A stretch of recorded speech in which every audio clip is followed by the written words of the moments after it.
ourselves together and rip ourselves apart. So many lies and ties to sever, we don't know where to start. What if we could just talk it over? If only we could somehow find a way. Maybe we could just start all over. If only we weren't breaking up today. We are going to stay around. We will the podcast where I put the flavors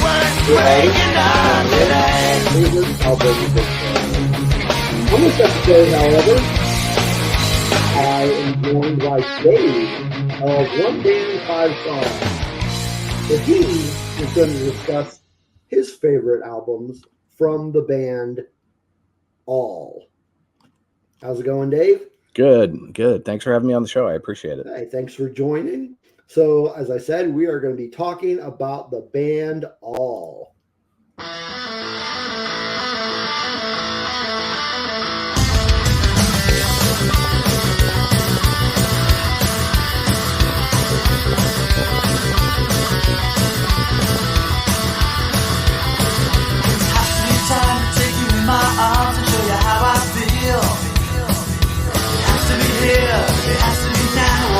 One won't be real.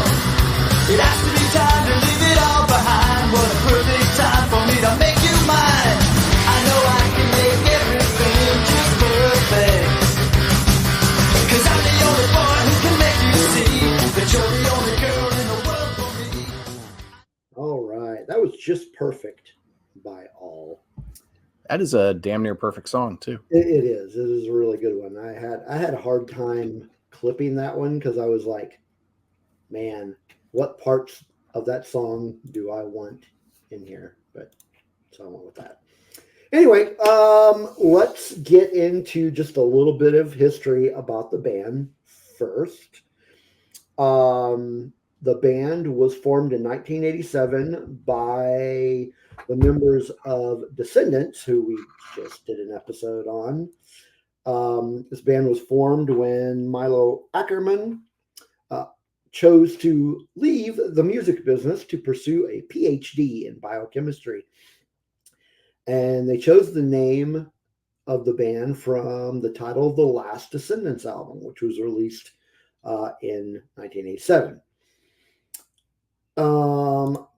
Based on what I have read, the concept of All was invented by drummer Bill Stevenson based on his goal of total achievement. Yeah, it was Bill and his best friend Pat. Very good. Yeah, they came up with it while they were fishing. Subsequently, Pat died while fishing because his boat was too filled with fish and it sank. Coming up with the idea while fishing does not surprise me. No, I mean that is this band. No matter what name you put on it, it's about fishing, food, and girls. And coffee. Yeah. So because they were without a singer, they were joined, this band was joined on vocals by Dag Nasty singer Dave Smalley. Of course, Dave Smalley was not the only singer for this band. Over the course of their career, they have had 3 singers. After Dave Smalley was Scott Reynolds, and after Scott Reynolds was Chad Price. Now, not only have they rotated singers, they have rotated locations. They started out in Los Angeles, and they have relocated, I believe, at least twice. They relocated. Moved to Brookfield, Missouri, and then to Fort Collins, Colorado. Yeah. So Bill Stevenson's dad owned property in Brookfield, and they figured it was a good central location since they were on the road most of the time. That is where it was. While in Missouri, that's where they met Chad Price. And nice little side note: Drag the River, Chad Price's other band, his band with John Snodgrass, has a song called Brookfield that's about Brookfield, Missouri. Nice, nice. I've never been to Brookfield, Missouri. In fact, I don't even think I know where it's at. I've been I through Missouri a number of times. I don't know where it is either, and I'm from Springfield, Missouri originally. Granted, I haven't been back there since like 1993. Yeah, But I mean, I drive through that state fairly often whenever I'm going up to either Michigan or Chicago or something like that. So based on the map, it appears that it is in kind of north central Missouri. okay. So yeah, that would make sense why I have never been through it, because I don't generally drive through that part of Missouri. But yeah, part of the move was a lot of it was just financial, and the reason they moved to Fort Collins is that Los Angeles was too big, Brookfield was too small, and Fort Collins was just right. It was like Yeah. what's that stupid fairy tale with the porridge and the bears? Goldilocks? Yes, it's like there were Goldilocks in that mess. Oh, I got you. Yeah. Having to find the one that's just right. So Fort Collins, I have been to several times, in fact. I was actually born in Aurora, Colorado, which is an hour-ish from Fort Collins. But the band, to date, they have released 9 studio albums, 2 live albums, 1 compilation album, and 1 EP. Yes, and one of those live records sounds horrible because at the time when it was recorded, Scott Reynolds, who was the singer, was horrifically sick. Oh no! Was that Hallwrecker? No, it's Trailblazer. Hallwrecker. Okay. Hallwrecker is the second Descendants live album. Oh, that's right. I'm getting my Descendants and all mixed up. Shit. Which is very easy to do if you are someone who has immersed yourself in both bands' discographies. Yeah. Speaking of, you mentioned, and you played the clip of Just Perfect earlier. That song was written before Milo left the band. They used to do a newsletter that they would send out to their fans, and in the one that was announcing, hey, here's the All record. We're going on the Fine All tour. Milo's leaving the band. We have this new song called Just Perfect. Dave Smalley's going to come in and we're going to continue as All. They just laid the whole thing out. Yeah. That didn't surprise me. It does kind of sound like a Descendants album. Getting into a little personal background of the band. So, when I first heard about the band, I wasn't at the time. I really wasn't a huge Descendants fan. I knew of them enough to where I knew about them and knew their material. But I was I had picked up just some random guitar magazine. I want to say it was Guitar World, but it was from the late 80s. Clearly. But I can't find a copy of that anywhere. I actually tried to find it so that I could tell you what issue it was specifically, but just some random, it was Guitar World. I'm pretty sure it was Guitar World. And there was a short column in there about Stephen Egerton. And I'm, flipping through the magazine. I'm like, hey, that's the guy from Descendants. What's this new thing he's got going on? Because I didn't know about at all. And I started, I found a couple of recordings and I'm like, okay, yeah, this is good. This is good stuff. Other than that, the first time I saw the band play was in the early aughts. And it was at the Green Door, which is now called 89th Street. And I remember that show very vividly because that was the first time I'd actually met Stephen Egerton. And from then on, we just kind of kept in touch. That was a great show. I was there with you. That also had the Armstrong was one of the opening acts. That's right. Yeah. And so Armstrong was a band that formed out of Hagfish. Mm-hmm. And Hagfish had the Blair brothers on guitar and bass. And Zach Blair is now the guitar player in Rise Against. And after the show, you and I ran into him outside, and he just sat there and BS'd with us for like 30 minutes to an hour. I remember that. I couldn't remember if that was Zach or the other one. No, and he was an absolute sweetheart. He was awesome. Just so nice. And that was such a fun conversation. And yeah, that was a fun show. I remember when I heard that he was the new guitar player for Rise Against, I was like, oh man, good for him, man. That's awesome. Oh yeah. And he's fit in with them like a glove. Because not to talk too much about Rise Against, but they're a band that definitely incorporates lots of different styles into their music. And you would never think, listening to just say a random Hagfish record, that their guitar player is actually a shredder. And that dude can play. He was in Guar for a while, for Pete's sake. So yeah, super nice guy. If you are listening to this, if you like the Descendants, if you like all, go listen to Hagfish. Definitely. It's excellent stuff. I was just listening to some Hagfish earlier today. Very nice. Very nice. So I guess my history with the band, I had heard the song She's My Ex, but I didn't realize who it was.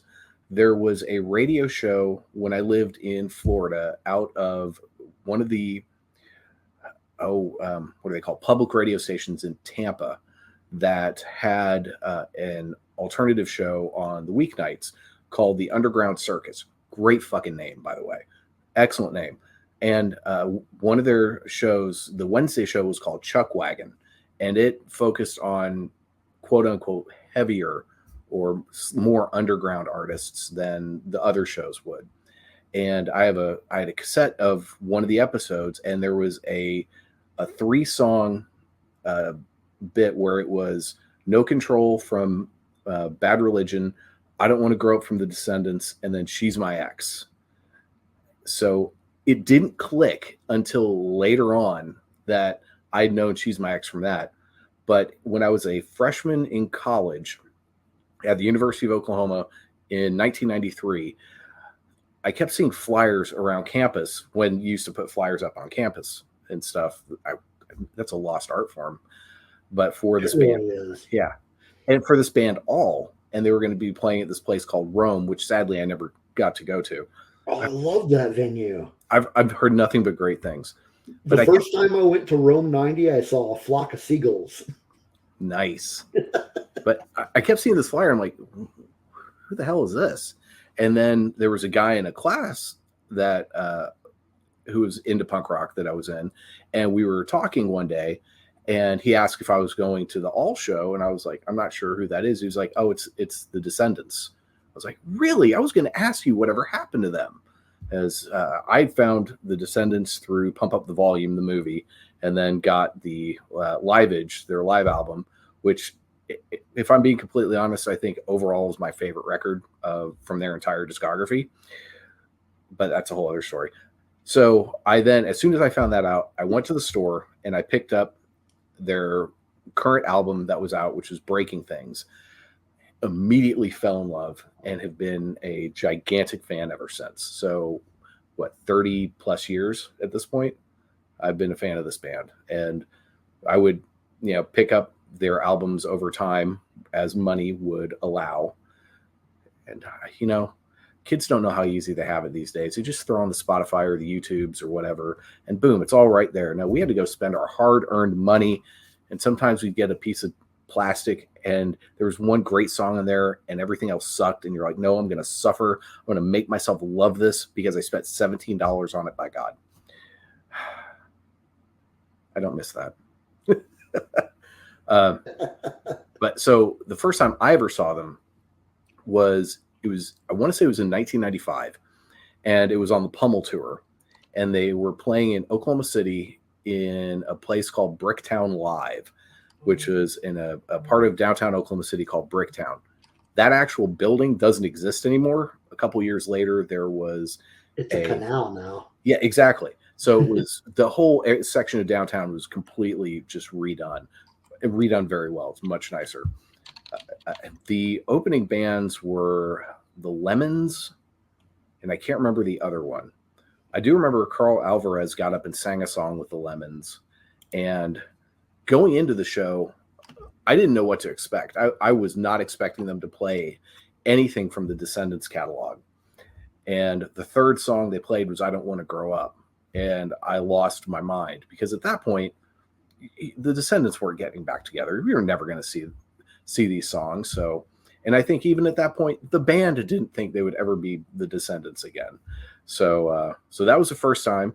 The second time was the show you mentioned. And I've seen them 1.5 other times. So the half time is the Stephen Egerton's record release show that he did when he put out his album.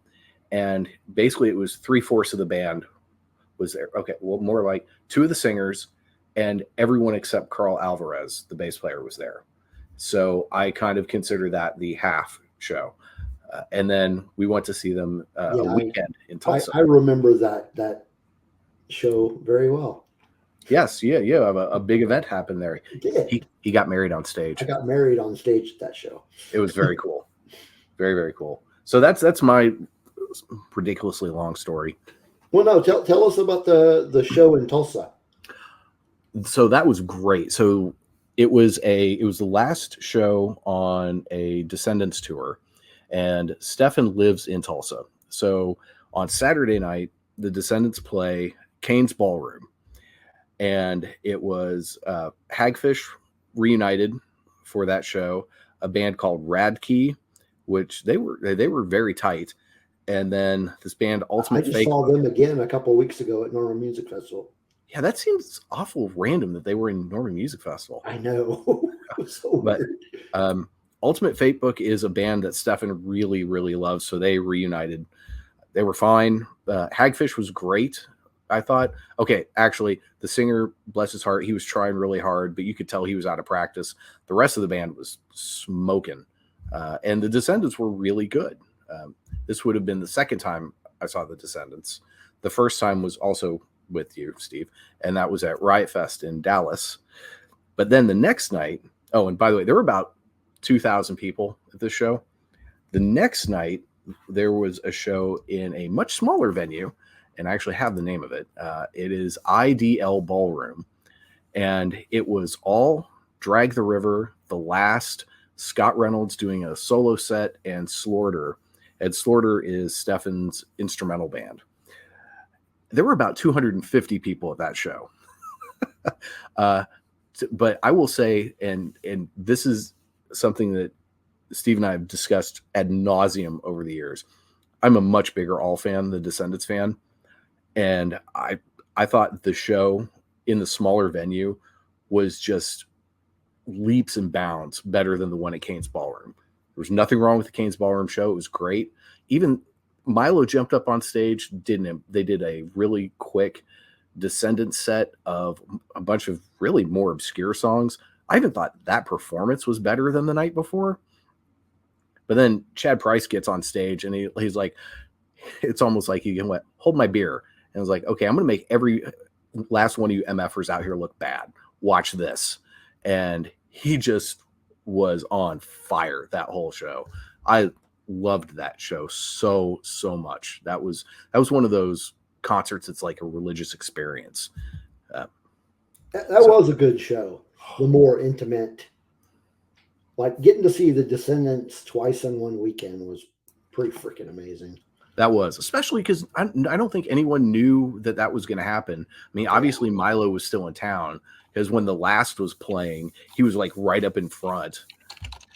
And that was, I've met everyone in the band except for Milo and Dave Smalley, though I know Dave Smalley via Facebook for whatever that's worth. But I saw Milo walking around. I was like, I'm not going to bother this guy. I'm just going to leave him alone. But yeah, those were super fun shows. Yeah, that was a pretty cool weekend, and in Tulsa. That was actually my wife's birthday weekend. That was, and we dragged poor Mandy to a show of a band that she's not even a super fan of. Yeah, Twice. Yeah.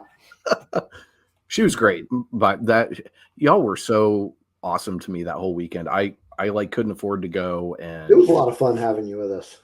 It was. So I still to this day I greatly appreciate it. I have great memories of that weekend. Yeah, it was a good weekend.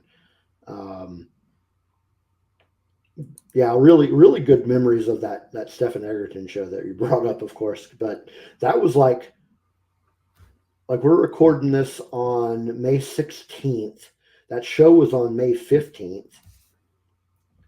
And so that was like me and my wife's 14th wedding anniversary. It hurts my mind to think that 2010 was that long ago. Yeah. It just feels. But that was wedding anniversary part 1. Yeah, because it wasn't legal. It turns out that the minister that Stephen Egerton brought to the show so that we could get up on stage and get married was actually not legal in Oklahoma to perform weddings. Now, we still consider it valid for whatever it's worth. But then we had a quote unquote real wedding in October. But yeah, we still count that as a wedding anniversary. Nice. Such great memories. So let's get into some ranking.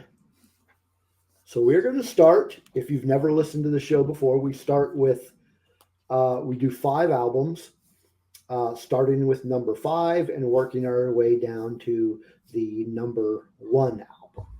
And as I said, now usually on the show, I will do my rankings, but for this episode, Dave is actually going to do his rankings. And actually, before we get into the ranking, I just realized that we forgot to do something. Tell everybody about your podcast, One Band, 5 Songs. Oh, yeah. So it is a blatant ripoff of Bandsplain, and it's a show where I talk about an artist, and I do it using 5 of their songs as talking points, essentially. The spiel I use is the show where we take a look at the career of one musical artist through the lens of 5 of their classic songs. And it's a nice way. What I like about doing it that way is it forces you to focus. And I say that as someone who on a pretty regular basis plays at least 1 or 2 extra songs on the shows. I did that in the first episode, for Pete's sake. I'm pretty sure on the All episode, I played 6 songs. In my defense, I did 2 songs from each singer. So there is often method to my madness. But yeah, that's the show. The show's been around for about 3 years and have about almost 110 episodes. And it used to be Spotify only, but now it's correct. It is. It should be on almost every major podcasting platform now. Yeah, I was using a feature that the Spotify for Podcasters platform offered, and they have done away with that feature. So I had to decide whether or not I was going to continue the show or not. And so I had a plan if I wasn't going to continue, and in that plan, I was going to record at least a couple of episodes as if the way I would do it going forward. And the nice thing about that is it opened it up. I could do bands whose music is not on Spotify. And I ended up having so much fun doing that, I've decided, screw it, I'm just going to keep doing the show. Yeah, it's good. I'm glad you decided to do it. So I'm going to put a link to the show in the show description here. Do you have like a do-it-all link that we can use? Or... Yes, I do. A link tree. I will send that to you. Okay. Cool. So I'll just put the link tree on there, and I'm assuming that'll have the link to all of the various audio platforms they can find you at. It does. And if you can't get enough of listening to my dumbass, it has even more. It has a link to my newly launched Patreon, which I feel kind of obnoxious doing it at all. But so I do have bonus audio and writing, Jesus, words. So my plan is right now, I'm going to do at least 2 bonus things a month. I would love to say I'm going to do it weekly, but I also realize that is not going to happen. That is a little much. It is. But I can justify still taking people's money because it's only $1 a month. So it's if you're interested, I'd love to have you sign up. It's I've done so. Even when I first launched it, I had, I think, 3 things in there already. I've got a record review of the Blackburn's new album. I have an interview with our good buddy Justin Hensley from Punk Lotto Pod. Mm-hmm. I just recently uploaded my first discography star ratings, where I go through an artist's discography and I rate them using the 5-star scale made popular by one Mr. Dave Meltzer, pro wrestling journalist and historian. And I have yet to break the star rating because I haven't recorded in the Tokyo Dome. All right. So I will have a link to that link tree, and that'll take you to all the audio platforms and also to the Patreon if you are interested in signing up for that. And I think you should, because it's great. But let's go ahead and jump into some rankings, because that's what we're here for. So as I said, we're going to start with the number 5. And I don't know what your ranking is. I think you sent it to me earlier today, but I just ignored it because I was like, this was supposed to be a surprise. So let's jump in with number 5. All right. So my number 4 and 5 could change depending on my mood. But as of the time I sent you this list originally, my number 5 was Mass Nerder from 1998. Okay. Mass Nerder. So as you said, that was 1998. It was released in May of 1998 by Epitaph Records.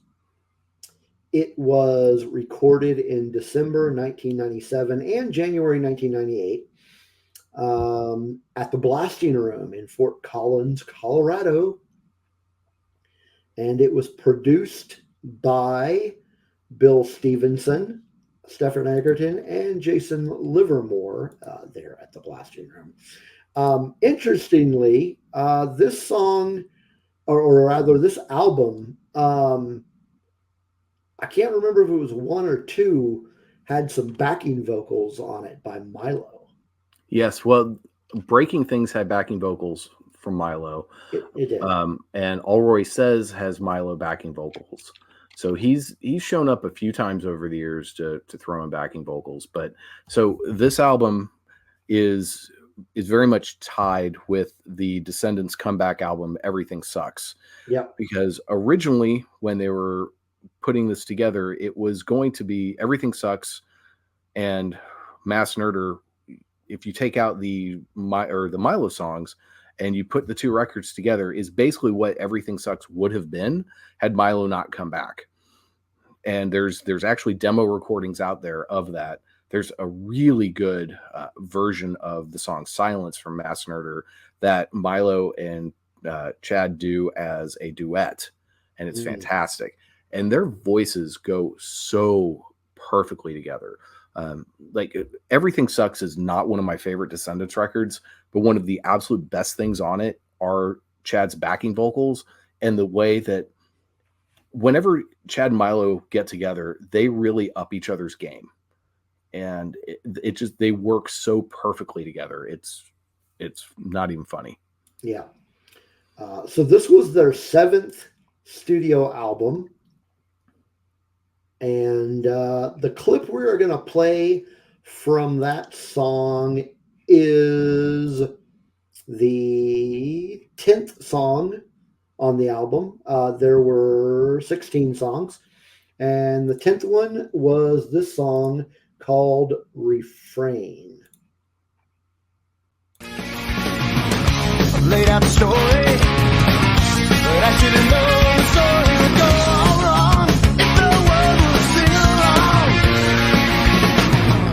I think that you know when it's time for you to go, I'll stand and refrain. Never finish the end. We were at the beginning when I began. The story was getting good when I heard your voice so clear say, so long, my friend. I think that you know when it's time for you to go, I'll stand and refrain. Such a great song. It is. That's a Chad song. It is. That is actually one of my favorite All songs. Not my absolute favorite, because that one goes to another song that I can guarantee we're going to be talking about here in a little bit. But yeah, Refrain is probably one of my favorite songs. Probably, if not top 5 songs of theirs, at least top 10. Man, I've never sat down to try to do a ranking of their songs. Yeah, that would be hard. Yeah, I can imagine. That would be, yeah. Yeah, this Mass Murder was a really good album. And it had some really good tunes. Some of my favorite songs from that album are Thank the World, Until I Say So, Honey Peeps, and Until Then. Honey Peeps is a really dumb song, but it is. It's very dumb, but it's just fun to listen to. Yeah, I'm trying to think what I'd have to look and see what songs on here are my favorites. Like off the top of my head, because I don't have it pulled up, I would say that Refrain is one, Silence is one, and I've now got it pulled up. So Vita Blue, that's another really good one. Vita Blue is a good one. Romantic Junkie's good. Yeah, Until Then, which that's another good one. Until I Say So, Drag the River does a version of that, and it's really good. I've heard that version. It is great. So yeah, it's the whole record is good. Now here's something I will say. I don't think they ever released a bad record. There is definitely one that is the lowest on my list if I ranked out their whole discography. And some of that just has to do with the fact they decided to get really stinking weird. And also the production is not good. What's funny is it was produced by the same people who've produced all their other records. And I'm like, did y'all not have much time? Did the studio suck? I don't understand. But, and if you're curious, it's the album Allroy Saves. It needs to be remastered or something. Yeah, I'm interesting.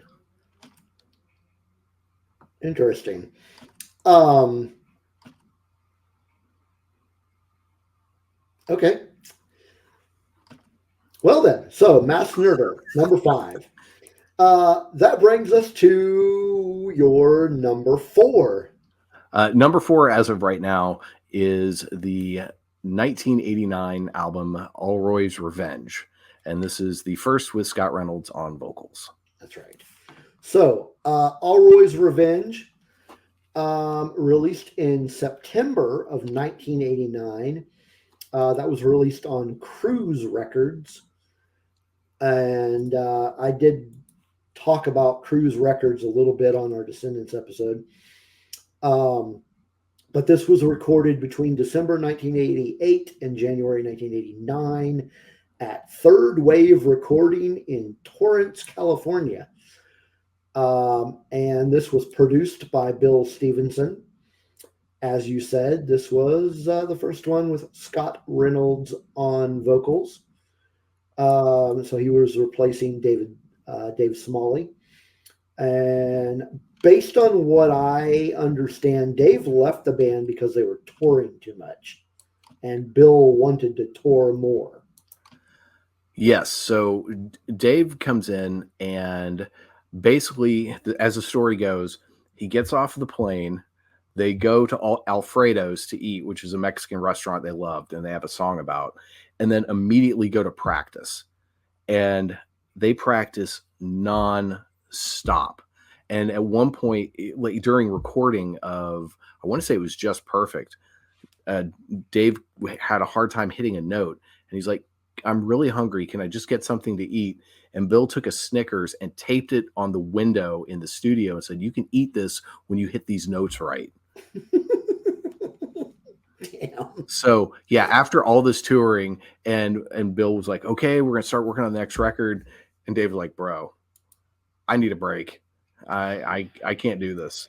Because that's the work ethic of Bill Stevenson is probably unmatched. It's ridiculous. Yeah. So yeah, really, really good. It was given 3.5 stars out of 5 by All Music, which is an online music database. And most of what I have read about it said that it was a better album than the previous album, mostly because of Scott Reynolds' vocals. Yeah, so I can see that, and it depends on what you're referring to as the previous record. If they're referring to Allroy for President or Allroy for Prez, which was technically an EP, but the second Dave Smalley record, I think overall Allroy's Revenge is definitely a better record than that.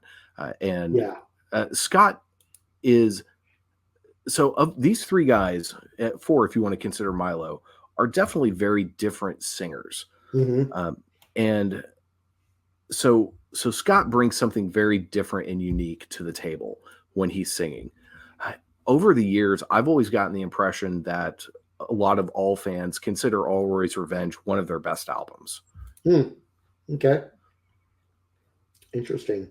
I wouldn't say it's one of their best, but I will say that this one does hold a special place for me because it contains my absolute favorite All song. And this song is not only my favorite, like all-time favorite All song. I just got through just completed this, like one of those daily challenges things that we mentioned earlier about all-time favorite songs, like top 20 favorite songs. It was in my top 20 of all-time favorite songs. And it was this one.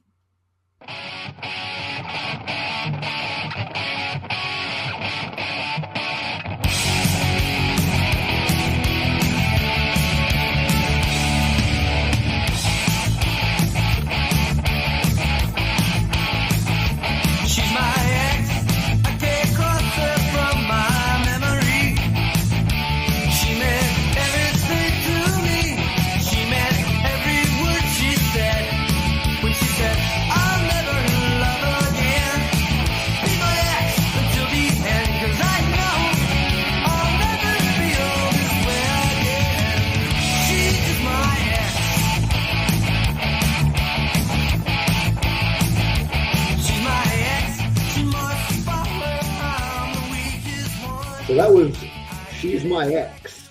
Yeah, that is an all-time great song. It's a 5-star song. I consider it in the upper echelons of great pop rock and roll songs, up there with American Girl by Tom Petty, Surrender by Cheap Trick. I mean, these all-time perfect songs.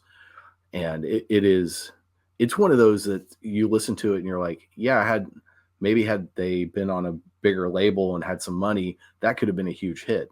Should have been a huge hit. And interestingly enough, this was Scott Reynolds' first recording session with All when they recorded this song. That probably would have been for the single version. Yeah. And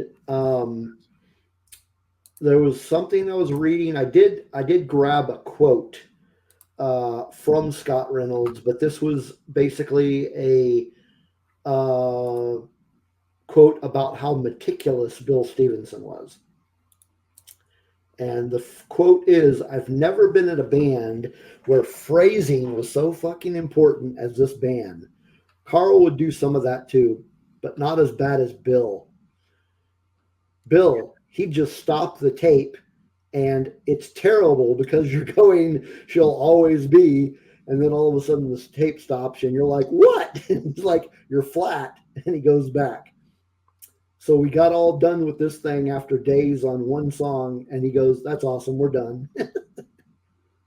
Man, yeah, that I'm pretty sure that comes from the Filmage documentary, which is if you haven't seen it, it's a tremendous documentary that gives the history of both the Descendants and All. Spends not enough time on the All end of things, though there is a bonus feature length film of essentially deleted scenes that really goes more into depth into the All years. And so this was released as a single. The B-side is a song called Crazy, which is another just perfect song, just phenomenal. Like, how is this band this good? They're so good at writing just stupid good pop songs, but they're off kilter enough that, you know, there's a reason why I think the bands that tried to be All and the Descendants in a lot of cases had more success than certainly All had, because there's just something off kilter about what All has done throughout their entire career. Yeah. So so She's My Ex, great song, coming from a great album. And I believe that brings us to number 3. Yes. So my top 3 are very rock solid as far as this band's concerned. And number 3 is the 1992 album Percolator. And this one might be considered a bit of a hot pick or hot take, because I know, at least over the years, I've heard people talk, and this was never considered one of their better albums. It was the first one with Scott that I ever heard, so that has some special place in my heart. But it's also just freaking great, and it shows a lot of the range of the band without being so nuts where they're like, "Hey, let's play with these jazz signatures or whatnot," which they did on the previous album when they were just going, "Hey, we can play like super crazy. Let's try it." It's like, no, please, honey, hold it back a little bit. Just because you can do that experimental jazz shit doesn't mean anyone wants to hear it. So just write your pop songs, okay? Pretend you're the Beatles, please. And not the bad Beatles, the good Beatles when they're writing pop songs. So yeah, I absolutely love this record. Yeah. And you've got basically a glam metal song on here. You've got a piano ballad. You've got just Dot, which is a ridiculously good pop song. You've got a couple of instrumentals. It's so good. Yeah. So this one was released in May 1992, also by Cruise Records. Various recording locations. It was recorded at Chapman Recording Studio in Kansas City, Nightingale Studio in Nashville, Tennessee, and Ardent Studio in Memphis, Tennessee. This was the first album released after the band's relocation to Brookfield, and also was the last album recorded with Scott Reynolds. This album was produced by Bill Stevenson and Stephen Egerton. And here's one of the songs that came from that album.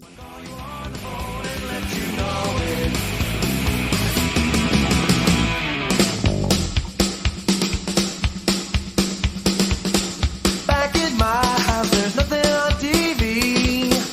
Bathroom mirror cast confusing looks from me to me. I watch you from a distance, completely held to pose. Yes, that's just the way this story goes.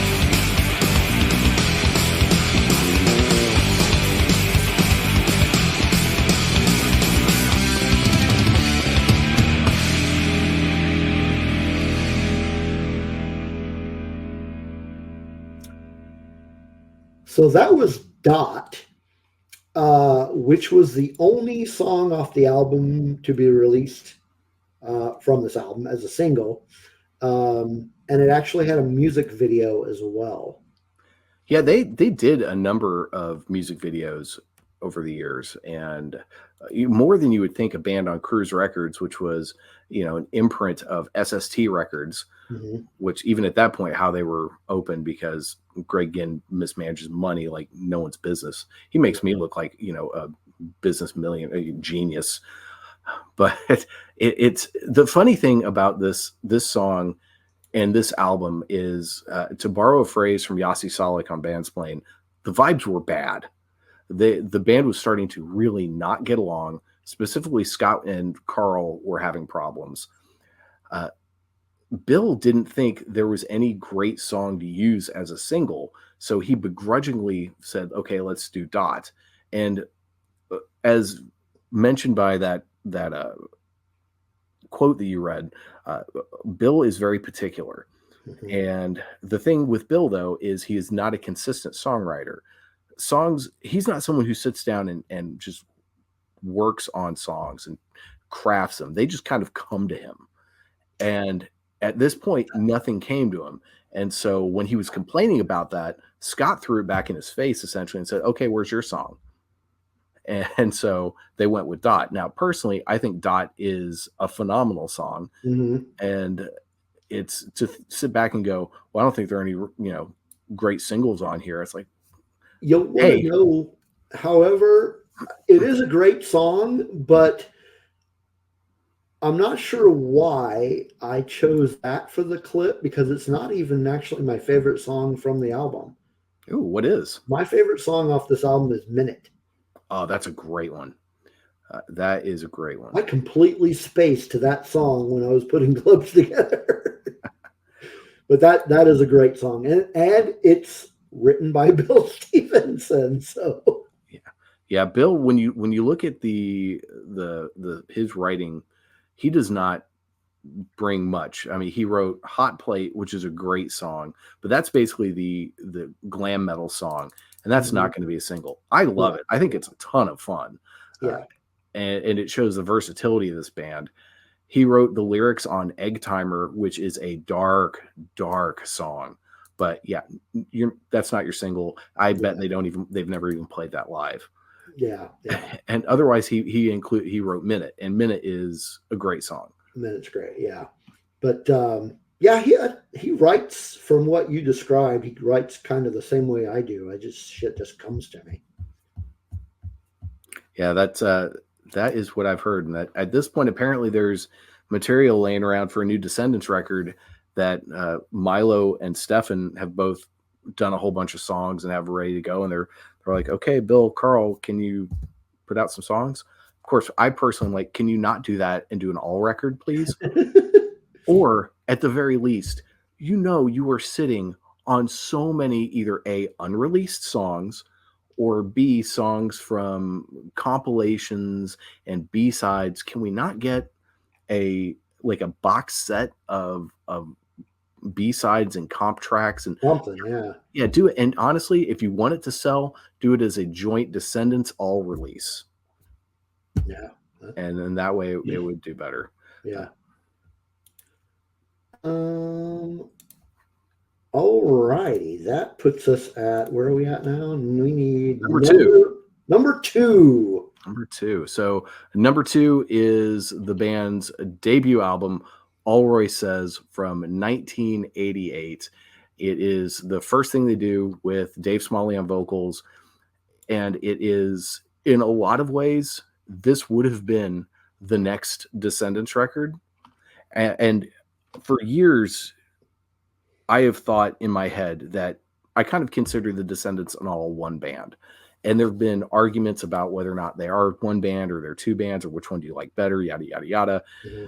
And eventually I finally settled on, no, they are two relatively distinct bands. Now, granted, when they were both active, essentially the way they would decide which songs would go on which albums, Milo's songs would go on the Descendants records, Chad's songs would go on the All records. Otherwise, they would go to this board where they had all the other songs listed, and they would pick. They go, okay, I'll take that one, and the other, okay, I'll take that one. So, I mean, they are kind of the same band, and they're not. It's a big thing. But the argument that made me decide that no, they're really not the same band was a Scott Reynolds argument, and he said that. Does anyone consider Firehose and the Minutemen the same band? And if that's a case where the only one member is different, and that is D. Boone died, and the Minutemen stopped being a band, and then Ed from Ohio comes in and starts playing music with Mike Watt and the other guy whose name I'm forgetting, and they become their own band. And then over time, they really do their own thing, while you can still hear it's like, oh yeah, this is the same foundation, but they do their own thing. That having all of this having been said, there is definitely distinctions in this record. Like, I think there's things here that probably wouldn't have happened with Milo and with the Descendants, and certainly the Allroy Saves would never have happened as a Descendants record. That is, I think Milo keeps them from getting too bonkers. So this record is so good. And it's one that it took me a while to get into, because when I first picked it up and I listened to it, the production value really hurt it, because it's a thinner sounding record because of the way it was produced. And as far as like the mixing and the way the instruments and all, they sound great together. It's just, you could tell it was produced with 5 cents and a stick of gum or something, but they did great with what they had. And there are just some absolute bangers on here and some deep cuts that I think get far too overlooked. Yeah. So Allroy Says, released in March 1988 by Cruise Records. It was recorded in November and December 1987. At Third Wave Recording in Torrance, California. Produced by Bill Stevenson and Richard Andrews. Of course, their debut album. Backing vocals on this one were recorded by, again, Milo, but also by Des Cadena, who was, I think I got to get the second. He was the second singer for Black Flag. Wait a minute. That doesn't sound right. No, he was the third. He was the third singer for Black Flag. And then there were also some background vocals by Bob Fitzer, who was from Saccharine Trust. Nice. There's also guys from The Last did backing vocals, guys from Chemical People, and you can really tell it is in the song All Theme and Alfredo's, that, and even in Sugar and Spice, that it feels like there's a choir.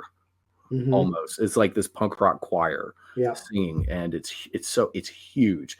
It's the biggest the background vocals have ever sounded on anything this band has ever done under either name. Yeah. So one of the songs that came from this album, we played a little earlier as a clip, the song Just Perfect, which is another favorite all song of mine.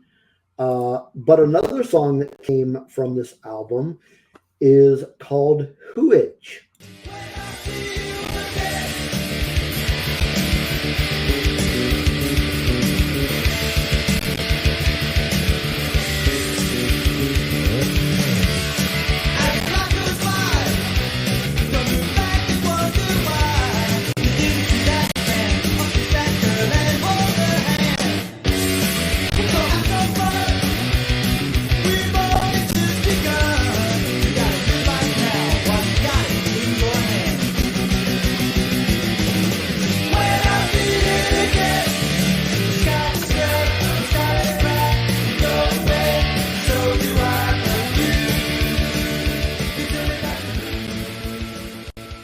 Oh God, I love that song so much. It's so good. And the bass, Carl's bass on it is so prominent. Yeah, he wrote the music for that one. Yeah, he is just an amazing bass player. I mean, let's talk about that for a second. Between Carl Alvarez, Stefan Egerton, and Bill Stevenson, are three of the most talented musicians in any band, any genre at all. It's stupid how good they are. Agreed. Hooage is one of those songs that I think it gets overlooked. This is an album that I think it's dominated by Just Perfect and Pretty Little Girl. And I think everything else gets overlooked because you've got Hooage is a great song. Sex in the Way is a great song. Don Quixote is one of my favorites of the band. It's a phenomenal song. So it's so much just gets missed by, I don't know, other things in the catalog that are more well known. But I think this is, it's sometimes a band's first record is their best. I don't think it's their best record, but right. I do easily think it's their second best. Yeah, I don't put it as their best either. But that does bring us to number one. Real quick before that, I do have a question for you. Would Allroy Says be in your top 5? It would not, actually. Okay. I didn't think it would, but I would when that. So as I was thinking through this, because we did say before we went on that I actually was not planning to do my ranking, but I am going to do my ranking at the end, just as kind of like a aside. Not really talk about them too much. Just here they are. But as I was looking through them, that one probably would end up as 6. Okay, that's fair. I'm looking forward to seeing what your ranking would be. So it's going to be good. A little bit different than yours. No, that never happens. No, because there's let's talk about your number one. Yes. My number one is the first record of theirs that I heard. And I'm sure some of that is why I think it's my favorite, but I also think it's their best. And it's the one that whenever I have handed it to people and said, listen to this, I don't think I've ever had someone come back to me and say, that sucks. And that is Breaking Things from 19. It does not surprise me that is your favorite album at all. Because it's fucking great. It's really good. Released in 1993, in August 1993 by Cruise Records. Recorded in March and April of that year at Ardent Studios in Memphis, Tennessee. You know who else recorded in Ardent Studios? Who? The Replacements. Oh, wow. Yeah, Pleased to Meet Me was recorded there. So this was the first album with Chad Price on vocals. And there's a whole new energy to the band, especially if you listen through in order. Even if you listen to that last Descendants album, All, and then you go into Allroy Says, and I am a firm believer of, even though I think these are two different bands, if you really want to understand the scope of their entire career, you need to listen to the entire thing, because there is such a difference between Descendants All and Everything Sucks. And it's because, there's like 5 albums in between of growth that these musicians made while Milo was off being a scientist. So Breaking Things brought back an urgency and an energy and a ferociousness, which actually comes out more in the following record, but in a couple instances, it goes a little too far. I think in this record, it's as perfect as you're going to be. Now, let me say one thing. This band, whether as the Descendants or as All, they do not have a single perfect album. Every single record they have has something really fucking stupid on it. Okay. And in most cases, the songs that are stupid are embarrassingly stupid. So What would you consider their stupid song on this one? Oh, that's easy. Well, it's a Strip Bar. I mean, Oh, yeah. and Horizontal's pretty dumb too, but it's catchy as all hell. Yeah. Then, but yeah, so that Strip Bar is the stupid song, but it's not so bad that this isn't one that you would go, okay, we need to like reconsider a lot of things about our lives and Yeah. the things we've done before, because there are certainly songs in the Descendants catalog that they will not touch with a 10-foot cattle prod. So, when I was putting clips together for this episode, I was really going back and forth on a couple of different tracks on this one. One of the tracks I was going to use was the opening track, Original Me, which is just an amazing freaking song. It's just great way to open a new chapter in this band's life. But ultimately, I ended up going with this song, which was one of the singles from this album, and it is Shreen.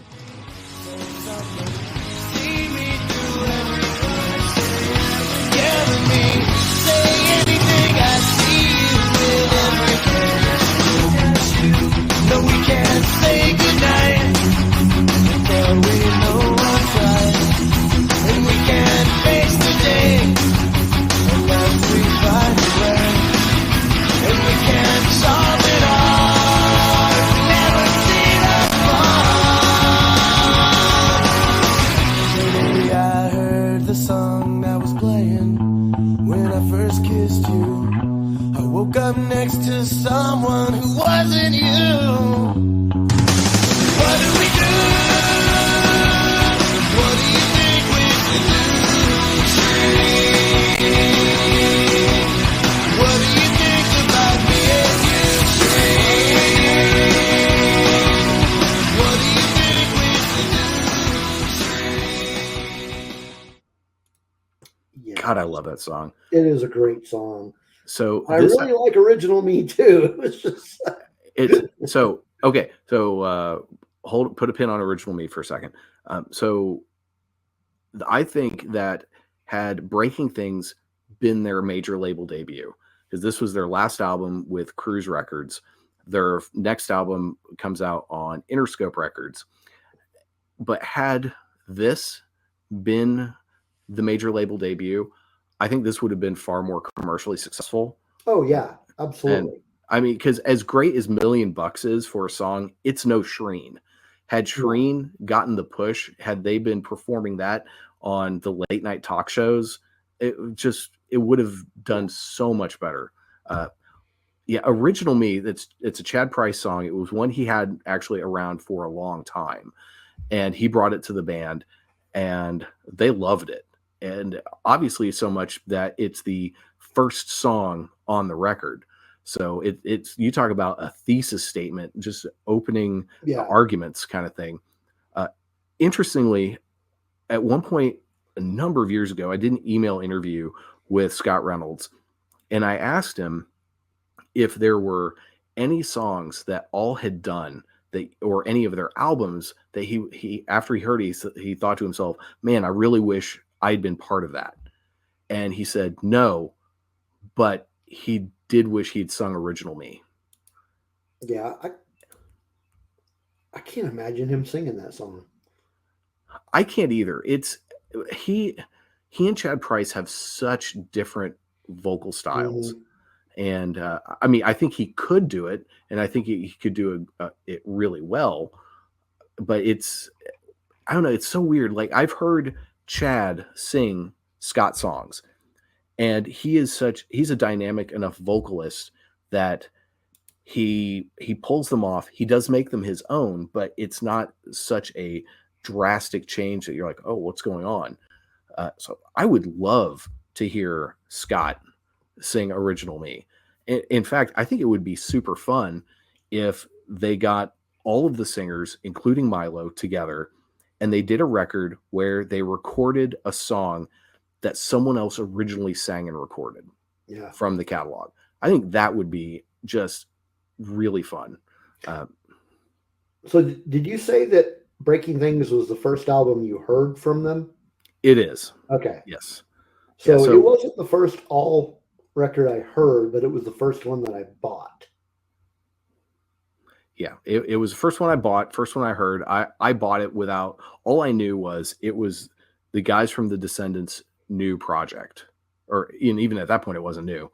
Yeah. But I picked it up and I put it in, and it was just a eureka. Holy shit, what is this? Why aren't more people talking about this? This is incredible. Oh,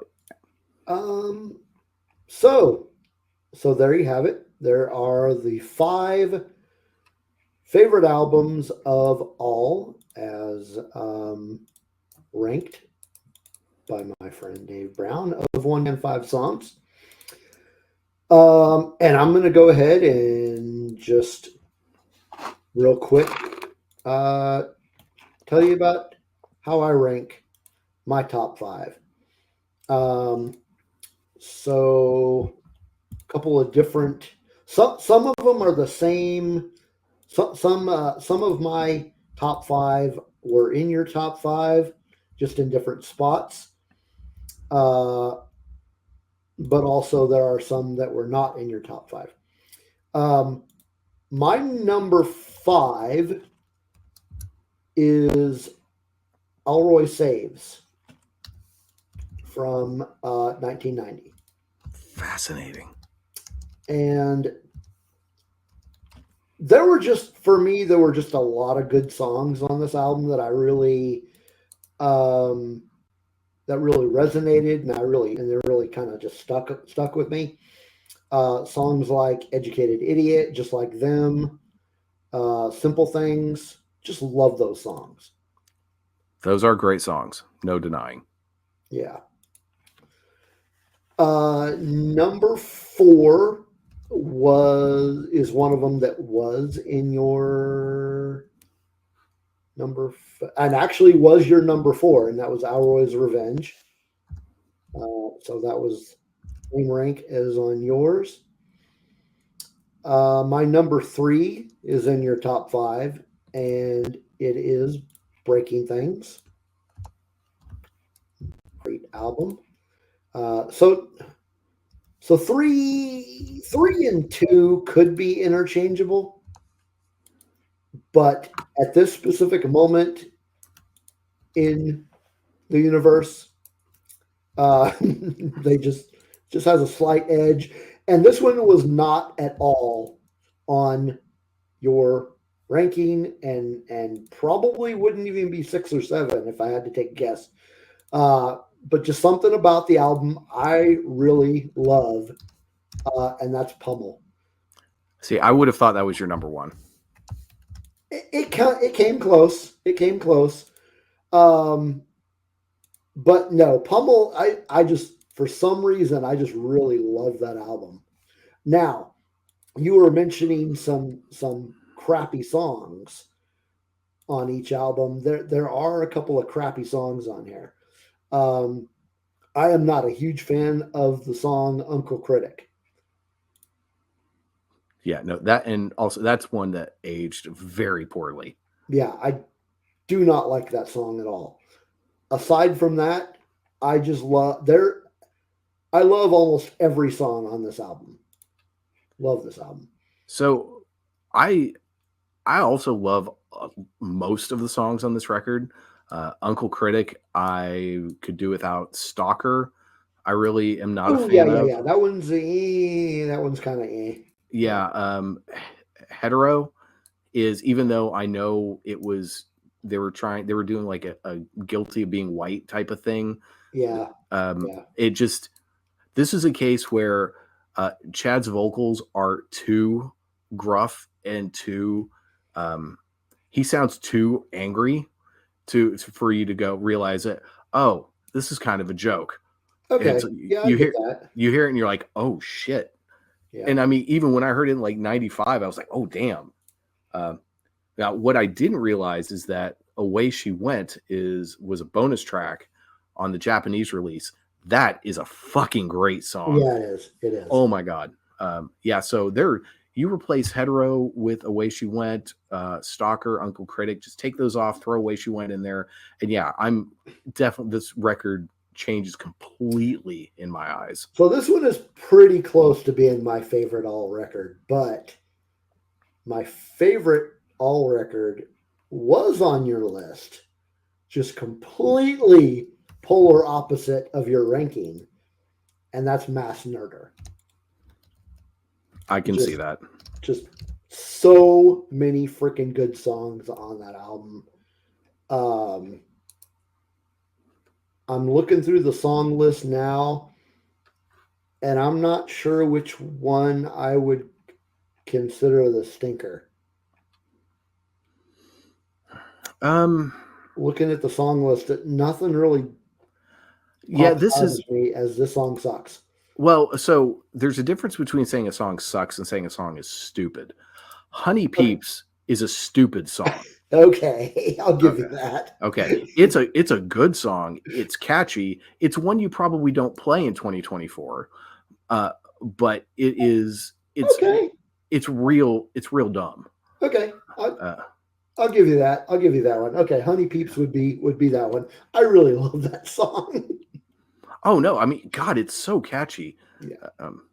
And I will say, so the one that I probably, if I'm being depending on my mood, I would say I would replace Mass Nerder with Problematic, because even though these are the rankings of what I think are my favorite records from the band, I think what you would describe as their best albums are Breaking Things, Allroy's Revenge, and Problematic. I think they were starting something new with Problematic. And then Bill Stevenson's health went to shit, and Chad got busy doing Drag the River. Yeah. And then the music market went to hell, and it's not like they were making a ton on album sales anyway. So it's just a shame, because I would love to have known what they would have done after Problematic. And I will say, in a lot of ways, when you listen to Problematic and then you turn around and you listen to the Descendants American EP and the Cool to Be You album, and I think you hear some of where they would have gone as all. And again, that makes sense. Yeah, because to me, I get so frustrated with people who love the Descendants and don't know that all exists. I'm like, you are missing half of the picture. You get so much more out of both bands, I think, if you know both of their discographies, because all of it. It's all in conversation with each other, and I don't get it. But that's why you can fill Kane's Ballroom with 2,000 people to see the Descendants, and you get only 250 people to see all. Yeah. Which also, the All show was on a Sunday night, so that didn't help things.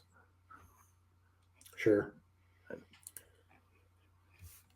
All right. Well, that wraps up another episode of Pure Rank. Dave, thanks for coming on the show and giving me your rankings of the band All. It's good to have you on the show. Yeah, thanks for having me on. I really appreciate it. I had a lot of fun, and I can't wait to see what you do next with the show. I've enjoyed the episode so far, so keep up the good work. Yeah, I've got the next one more or less written. Not sure when I'm going to record it, but it will probably be sooner than the what's the word I'm looking for? The gap between 2 and 3. Okay, good. And the gap between 3 and 4 is going to be a lot smaller than the gap between 2 and 3. Excellent. And you need to come on to my show, as we've been threatening to do for a while. Come on, talk some Bad Religion. Definitely. So make sure you catch One Band 5 Songs, which I'll have the link in the show description. And for any nerds out there, I have another podcast called Rebel Rock Radio, where it's basically advertised as a Star Wars podcast that talks about more than just Star Wars. But the tagline actually is something that you kind of helped put together. The tagline for the show is sweet jams and conversations about a galaxy far, far away and beyond. Oh yeah, I did help with that. Because so in addition to talking about random nerd junk, I also play music on it from bands that you're generally probably never heard of. So catch that live on YouTube on Tuesdays. And thanks for listening to this episode of Pure Rank, and hope you check us out next time.